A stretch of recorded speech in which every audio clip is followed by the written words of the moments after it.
안녕하세요. 유덕주 원장입니다. 자, 전에 제가 어깨 통증과 회전근개 파열에 좋은 운동을 알려드렸었는데요. 열심히들 하고 계시나요?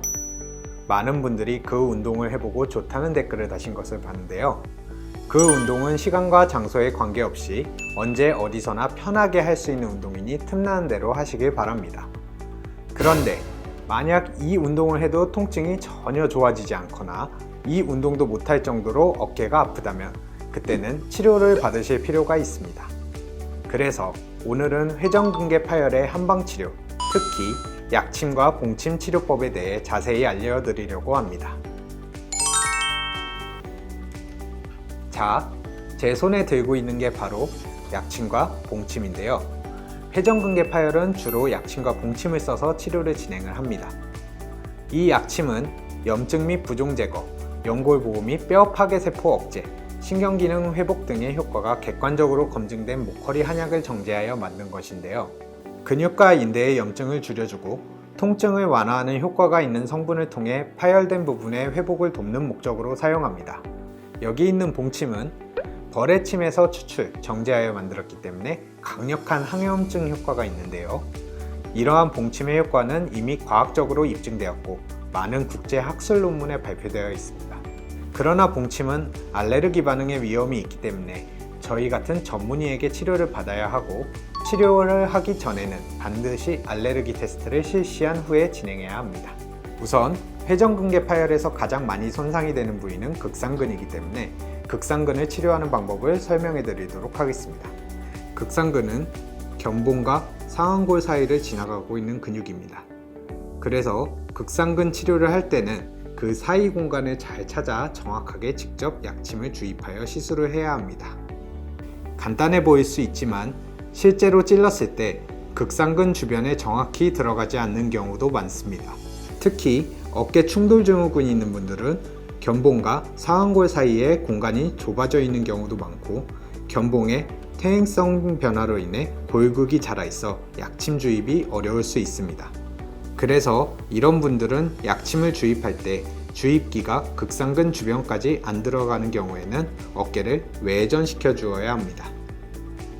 어깨를 외전시키면 일시적으로 그 사이 공간이 넓어지기 때문에 넓어진 공간으로 정확하게 약침을 주입할 수 있게 됩니다. 자, 그러면 제가 실제로 극상근 주변에 약침 치료를 해보도록 할게요. 자, 약침을 견봉과 상완골 사이로 집어넣습니다.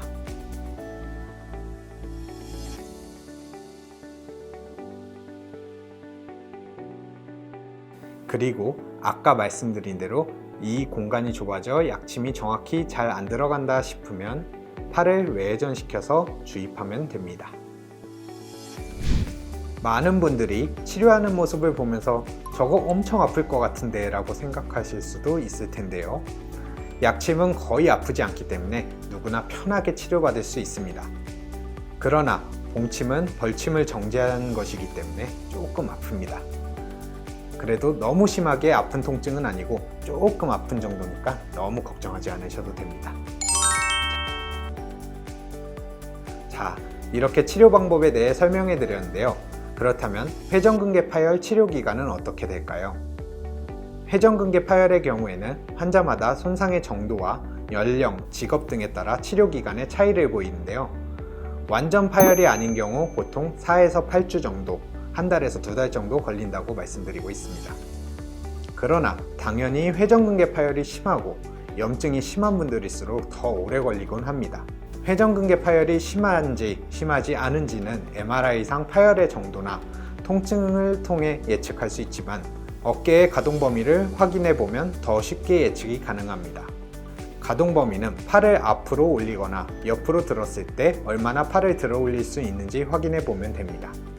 만약 팔을 앞으로 들었을 때 90도까지 들린다면 팔을 끝까지 들어 올릴 수 있는 환자분에 비해 치료 기간이 더 걸리며 팔을 아예 들지 못하는 환자분은 90도까지 들 수 있는 환자분에 비해 치료 기간이 더 오래 걸립니다. 그래서 보통 가동 범위도 제한이 있으면 그 정도에 따라 치료 기간이 결정되는 경우가 많습니다. 그래서 일반적으로 가장 치료가 빨리 끝날 수 있는 경우는 어깨 통증만 있고 가동 범위 제한이 없는 환자라고 볼 수 있습니다. 그렇다면 약침과 봉침의 가격도 궁금하실 텐데요. 약침과 봉침은 각각 3만원입니다. 보통은 약침과 봉침을 각각 따로 써서, 즉 약침만 쓰거나 또는 봉침만 쓰거나 해서 치료를 진행하나 환자분의 상태에 따라 같이 함께 쓰는 경우도 있습니다. 또한 회전근개 파열이 심하면서 염증과 통증이 아주 심한 경우에는 염증과 통증을 줄여주고 근육과 인대의 기능을 회복시켜주는 데 도움이 되는 한약이 처방될 수 있습니다. 치료는 환자분의 상태마다 다르기 때문에 참고해 주시길 바랍니다. 자, 여러분, 회전근개 파열로 수술을 권유받으셨다고 꼭 수술해야 하냐고 물어보시는 분들이 정말 많습니다. 그런데 거의 대부분의 회전근개 파열은 파열의 정도와 관계없이 비수술 한방치료로 회복될 수 있습니다. 이 내용에 대해서는 저희가 회전근개 파열 꼭 수술해야 하나요? 라는 영상을 지금 준비 중이니 그 영상을 꼭 보시길 바랍니다.